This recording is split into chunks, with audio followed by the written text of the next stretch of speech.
the constitution is made by the public, and when there are contradictions, then a legal system can deliver the judgments or sound an alarm, so correct this system. Then when the system is corrected, or constitution or the laws are corrected, then the justice is delivered. So ultimately we have to develop this system so that justice are delivered. Then who is responsible and accountable for delivering justice? Then राजधर्म का प्रश्न आएगा.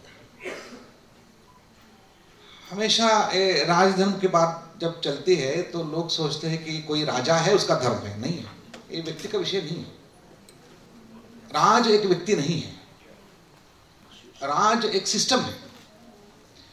तो हमेशा हमारे शास्त्रों का अध्ययन करने में जो दृष्टि चाहिए वो दृष्टि लोप होने के कारण से बहुत कंफ्यूजन्स हो गए. लोग सोचते हैं राजा एक व्यक्ति है तो उनको करेक्ट करना है, या तो उनके गुणों के बारे में, उनके एक्ट के बारे में चर्चा हो रही है, तो अभी राजा नहीं है तो क्यों सोचना है. नहीं है. सो द होल सिस्टम के बारे में बात कर रहे हैं. तो राजधर्म की जो चर्चा है ये, इसके लिए हमें एक दृष्टि से इसको सोचना होगा. तो why this has to be studied. तो उसमें मैं थोड़ा महाभारत के मूल श्लोकों के द्वारा आपके सामने दो चार बिंदु रखना चाहता हूं, जिससे आपके आने वाले दिनों में आपके स्टडी हो सकता है. वार्ता मूलो क्षयम लोका.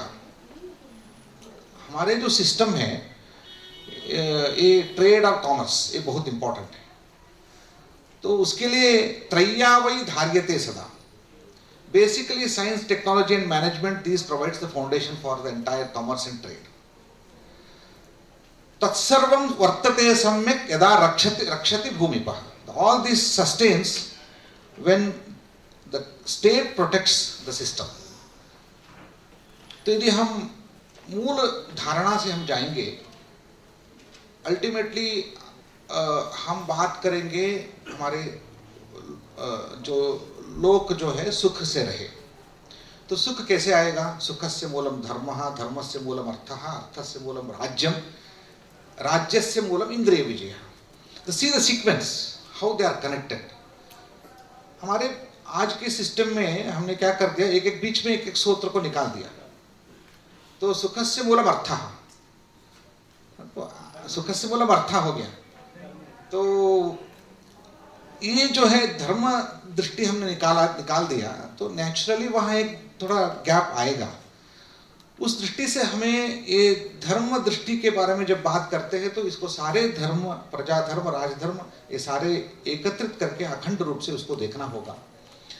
तो सुख का मूल धर्म है, धर्म का मूल अर्थ है, तो अर्थ का मूल राज्य है. सो राज्य का मूल क्या है? How to build a state.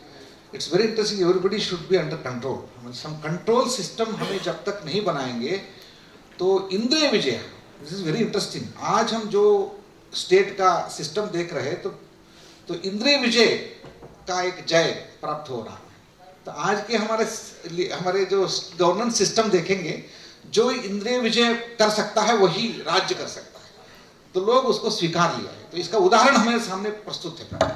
तो इस दृष्टि से हमें इस राजधर्म को किस रूप से देखना है, इसके बारे में दो चार बिंदु आपके सामने रखना चाहता हूं. तो दूसरा पॉइंट है, यथा राजन हस्तिपदे पदानि संलीयन्ते सर्वसत्वोद्भवानि. बाकी सारे जो प्राणियों का पद है वो हस्तिपद में अंतर्गत हो जाता है. तो ये उदाहरण दिया गया, महाभारत का उदाहरण है. हस्ति यानी गज. तो एलिफेंट के जो बड़ा बड़ा हस्ती होता है उसके अंदर सभी प्राणियों का पद अंदर चला जाता है. एवं धर्वान राजधर्मेषु सर्वान, तो सर्वान संप्रलीयान निबोध. तो इसके अंदर अंतर्गत हो जाता है. आप राजधर्म को ठीक करोगे तो सारा धर्म ठीक हो जाएगा. तो this is very interesting example, anomaly है. तो हम इसको यदि हम आज के दृष्टि से देखेंगे तो इसको हमेशा हम छोटे छोटे टुकड़ों में, हमने जो मतलब इंडिविजुअल राइट्स के बारे में ज़्यादा बात करते हैं, ना कि स्टेट के मतलब ड्यूटीज के बारे में. हम ऐसा उल्टा हो गया है, इंडिविजुअल राइट्स को प्रोटेक्ट करो.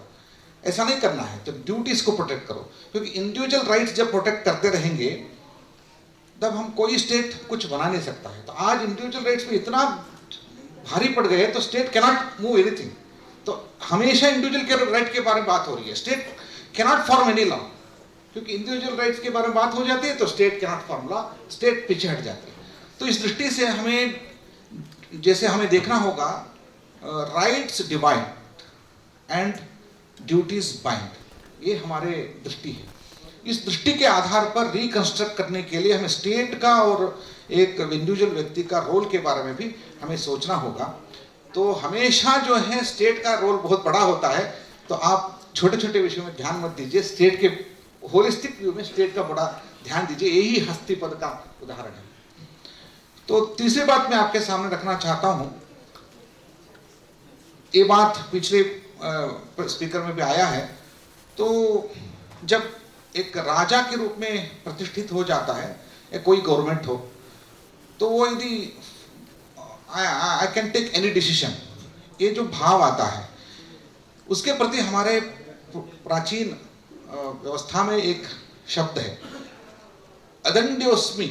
अदंड्योस्मि ऐसा नहीं सोचो, धर्मदंड्योसी, धर्मदंड्योसी, धर्मदंड्योसी। आप कोई अदंड्य नहीं है तो आपके धर्म का दंड है। तो अल्टीमेटली ये जो गवर्नमेंट के ऊपर, जो सिस्टम के ऊपर जो है वो धर्म है। तो धर्म के धर्म अंत है क्या? तो धर्म के बारे में सारे सोच रहे तो धर्म ही अंतिम है क्या? यदि ऐसा सोचेंगे तो मुझे और दिखता है परित्यजेद अर्थ कामो यौस्याताम धर्म वर्जितो। धर्म और अर्थ और काम को छोड़ देना है, यहाँ धर्म नहीं है। धर्मम चाप्यसुधो असुखोदर्कम लोक विकृष्टमेव च। डेमोक्रेसी ऊपर चला गया। वेरी इंटरेस्टिंग स्टेटमेंट है। देखिए, धर्मम अपनी लोक विकृष्टम न कुर्यात, कहाँ जा रहा है? मतलब हम जो धर्म ऊपर सोच रहे हैं, लेकिन धर्म के ऊपर भी कुछ है। वो क्या है? लोक विकृष्ट यदि है तो धर्म को भी छोड़ देना है। तो ये अंतिम में इसमें मनु में भी है और बृहस्पति नीति शास्त्र में भी है। तो गवर्नमेंट को कैसे करना है? तो मैं धर्म मेरे लिए है तो इसलिए धर्म करूंगा, ऐसा नहीं है। यदि लोक विकृष्ट है, लोक यदि नहीं चाहता है, तो उस काल में धर्म को भी छोड़ देना। क्योंकि ये जो डेमोक्रेसी को अंतिम लक्ष्य के रूप में जो रखा है, तो ये जो आज हम भारत में सोच रहे हैं कि हमारे यहाँ डेमोक्रेसी नहीं थी, हमारे यहाँ कोई लीगल सिस्टम नहीं था, संविधान नहीं था, कल्पना नहीं थी, इसे बाहर आना चाहिए, क्योंकि ये सारा वही बात है। तो मैं इसको ऐसा सोच रहा हूँ कि हम यदि सोचेंगे तो सुख है, धर्म है, उसके बीच में स्टेट है। लेकिन यूएस में क्या हुआ, हमेशा इंडिविजुअल राइट्स के बारे में जब सोचते हैं तो स्टेट हैज मेजर रोल। कैसे हो जाता है? मैं ऐसा सोचता हूँ मेरे लिए सारा प्रपंच है, I can purchase anything, I can use anything and every rest of the world is meant for me. ये जो भाव से हम राइट ओरिएंटेड सोसाइटी में चले जाते हैं, तब हम सोचते हैं कि मेरे लिए है तो I can purchase anything, I can use anyone. तब आ जाते हैं दूसरों का राइट का प्रोटेक्शन करने। तो प्रोटेक्शन करने के लिए स्टेट बीच में आता है, तो स्टेट का रोल बढ़ जाता है। आप जब इतने बड़े स्टेट को, मतलब छोटा स्टेट में ठीक है, लेकिन 10 लोग हैं तो उसको आप स्टेट के द्वारा कर सकते हैं। लेकिन 1 करोड़ 100 करोड़ आबादी में यदि स्टेट का रोल बढ़ जाएगा तो गवर्नमेंट रोल बढ़ जाएगा, तो गवर्नमेंट कोलैप्स हो जाता है। तो इस दृष्टि से हमारे सिस्टम में, हमारे देश के लिए हमें बनाना पड़ेगा। इसलिए आज जो बात आ रही है less government and more governance, यही बात, less government and more governance, यही बात को हमारे प्राचीन काल में कहा गया है। तो आप यदि देखेंगे तो इस श्लोक नैव राज्यम न राजा आसीत् न दंडो न च दांडिकः धर्मेणैव प्रजा सर्वा रक्षन्ति स्म परस्परम। तो नैव राज्यम, ये महाभारत का वचन है। This is the definition of good governance. नैव राज्यम न राजा आसीत् न दंडो न च दांडिकः। ये सिस्टम नहीं, ऐसा मतलब नहीं इसका। सिस्टम सारा है, लेकिन सिस्टम का रोल कम है। जब सिस्टम का रोल कम हो जाता है तो लेस गवर्नमेंट चला जाता है। यही गुड गवर्नेंस का डेफिनेशन है। मैं गोंडवाना यूनिवर्सिटी में वाइस चांसलर था, वहाँ के गांव में चला गया मैं। आप अभी नोट कर सकते हैं, you should, students of law should really visit that place. Bharat के पहली ग्राम सभा का स्थापना वहाँ हुई है। ये लेखा मेढा एक छोटा गांव है, वहाँ पर ट्राइबल विलेज है। वहाँ के एक व्यक्ति से मिलने गया मैं, देवाजी तोफा, बहुत चौथी कक्षा पास की उन्होंने। अभी प्रोफेसर डॉक्टर राजेंद्र भी बता रहे थे, चौथी कक्षा पास की, उनके पास कोई डिग्री नहीं है, कुछ नहीं है। उनको मैंने बुलाया मेरे यूनिवर्सिटी में लेक्चर देने के लिए। तो उन्होंने पॉलिटिकल साइंस सोशल साइंस के स्टूडेंट के लिए, लोग सोच रहे थे क्या बोलेंगे, लेकिन आपको आश्चर्य होगा उनका स्टेटमेंट था, लेक्चर का स्टेटमेंट था, दिल्ली में हमारा सरकार, गांव में हम ही सरकार। उनका टाइटल था, दिल्ली में हमारा सरकार, गांव में हम ही सरकार। तो ये जो स्टेटमेंट, इसके पीछे जो पावरफुल आइडिया है, वो आइडिया कोई वेस्टर्न आइडिया से नहीं आया था, क्योंकि वो कोई पढ़ाई नहीं की उन्होंने। तो उनका आइडिया जो भी है वो ट्राइबल प्रैक्टिसेस से है। तो अपने जनजाति के व्यवहार में जो है उसके आइडिया, उनका इतना बहुत पावरफुल लेक्चर वहां रहा, तो इतने आइडियाज उन्होंने दिया, तो जो हमारे टेक्स्ट बुक्स में नहीं मिलते हैं। तो आज हमारे लिए, हमारे मतलब हमारे देश के न केवल ग्रांथिक, मतलब ये नहीं बोल रहा हूं कि हमारे ग्रंथों में ही आइडिया है, प्रैक्टिस में भी आइडियाज है। इसलिए ग्रंथ और प्रैक्टिस, इन दोनों में जितने भी आइडियाज मिलते हैं उसको इकट्ठा करते हुए हमें रीबिल्ड करने का एक प्रयास करने के लिए समय आ गया है। तो मैं कह सकते हैं Indian concept of rule of law है जो आपके, यही देखिए कितनी सोच है उसमें, कितनी सोच है, कितना डिफरेंस है। मतलब हम देख रहे हैं कि वेस्टर्न कॉन्सेप्ट और ये ईस्टर्न कॉन्सेप्ट, इसके अंतर जो दिख रहा है यहाँ पर, पता है, हाँ, जो अंतर दिख रहा है, तो ये अंतर को हमें समझना चाहिए। महाभारत में वही कहा गया जो प्रैक्टिस में ट्राइबल एरिया में, ट्राइबल जनजाति में जो प्रैक्टिस में है वही है, क्योंकि मैं उनका दोनों का संबंध नहीं है, क्योंकि उन्होंने महाभारत नहीं पढ़ा है, उन्होंने कोई लॉ नहीं पढ़ी है। फिर भी उन्होंने कहा कि हाँ, मतलब उनका लेक्चर में जो आइडियाज थे, मुझे महाभारत ही कह रहा है, शांति पर्व कह रहा है। तो ये शांति पर्व का विचार जो है वो हमारे सोफिस्टिकेटेड वे में संस्कृत में मिलता है, लेकिन वो प्रैक्टिस में, सोच में, जनजाति व्यवहार में है। तो हमें इसको समझना चाहिए। ये भारत की विद्या जो प्रैक्टिस में है उसको हमें दिखाने के लिए एक अवसर मिलना चाहिए। शायद इसको हम यदि इस तरह के विचार सत्र में, वो अल्टीमेटली आज इंडियन नॉलेज सिस्टम्स को हमारे सारे डिसिप्लिन्स के साथ जोड़ने का जो प्रयास कर रहे हैं, बेसिकली आइडिएशन में हमें जाना चाहिए, ना कि केवल टेक्स्ट बुक्स में उसको रिकंस्ट्रक्शन करने में नहीं है। थोड़ा आइडिएशन यदि हम ठीक से कर देते हैं तो सारा हो जाएगा। तो मैं अंतिम रूप से एक ही विषय आपके सामने रखता हूं। तो राजधर्म को जब हम पढ़ेंगे, राजधर्म को लोग पढ़ते रहेंगे, टेक्स्ट अवेलेबल होंगे आपको, लेकिन उसमें जब तक हम 5 डिफरेंट आइडियाज को, मैं जितने भी पुस्तक पढ़ा उसमें नहीं मिला मुझे। राजधर्म कहते ही उसमें लोग सोचते हैं राज ऐसा होना चाहिए, नहीं है। उसमें राज गुण अलग है, क्वालिटीज, राज कर्तव्य अलग है, ड्यूटीज, राजनीति अलग है, पॉलिसीज, राज कार्य अलग है, राज के बड़े बड़े प्रोजेक्ट्स, और प्रिंसिपल्स अलग है, राज की मर्यादा। तो इसको अलग अलग करके देखने का हमारा प्रयास होना चाहिए, क्योंकि आज जो कि मिश्रित है ये सारे। हमारे यदि ग्रंथों में देखेंगे तो नीति, डूज एंड डोंट्स और क्वालिटीज, इस सारा मिश्रित रूप में उपलब्ध होता है। तो उसको अलग अलग करके उसको एक प्रैक्टिकल एस्पेक्ट्स में देखने का प्रयास करना चाहिए। मैं यहाँ जितने भी लीगल के छात्र यहाँ है उनको मैं आह्वान करता हूँ, आप इस दिशा में काम करिए। एक ही दो उदाहरण आपके सामने रख के मैं समाप्त करता हूँ। तो जब कौटिल्य लिखते हैं तो सुखस्य मूलम धर्मः, धर्मस्य मूलम अर्थः, अर्थस्य मूलम राज्यम, राज्यस्य मूलम इंद्रिय विजयः। तो ये बहुत इंटरेस्टिंग चीज़ है। जो स्टेट कंस्ट्रक्ट करना है तो इंद्रिय विजय होना चाहिए। ये कहाँ से क्या संबंध है? मतलब आप एक व्यक्ति के क्वालिटी के आधार पर स्टेट कैसे कंस्ट्रक्ट करते हैं, इसका कोई रिलेशन ही नहीं दिखता। तो स्टेट यदि कंस्ट्रक्ट करना है तो बहुत लोगों का मत के द्वारा हम स्टेट को बिल्ड कर सकते हैं।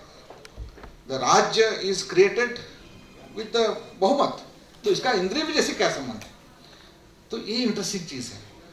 तो इंद्रिय विजय जो है, जो हम बोलते हैं, तो महाभारत में भी शांति पर्व में शत्रु विजय से पहले, जो हम शत्रु को जब तक विजय नहीं कर पाते कोई लीडर नहीं बन सकता है।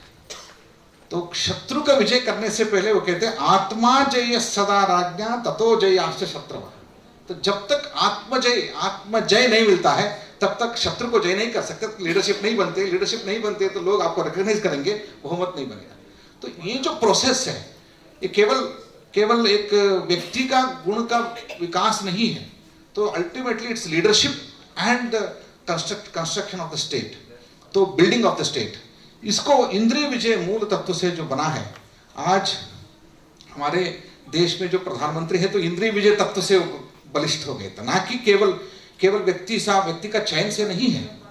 तो एक्चुअली इंद्रिय विजय जब प्राप्त करता है लोग, मतलब अपना पूरा छोड़ देता है, तो अपने लिए कुछ नहीं सोचता है, तब ही इंद्रिय विजय बनता है, तो आत्मजय बोलते हैं। इस तरह के हमारे मूलभूत अवधारणाओं के प्रति हमारा ध्यान होना चाहिए।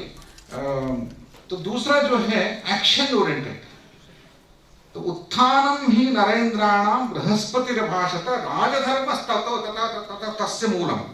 तो राजधर्म जो है उसका मूल है उत्थान यानी एक्शन ओरिएंटेड किंग। तो आज हम जो बातें करने के लिए लोग होते हैं लेकिन एक्शन ओरिएंटेड लोग कम होते हैं। तो इस दृष्टि से दो उदाहरण आपके सामने रखा। तो इस तरह आप अनेक उदाहरण के साथ हमारे प्राचीन नीति शास्त्रों को, राजधर्म शास्त्रों को देख सकते हैं। इन्हीं शब्दों से मेरा उत्तर समाप्त करता हूँ। Thank you, sir, for your thought-provoking discourse.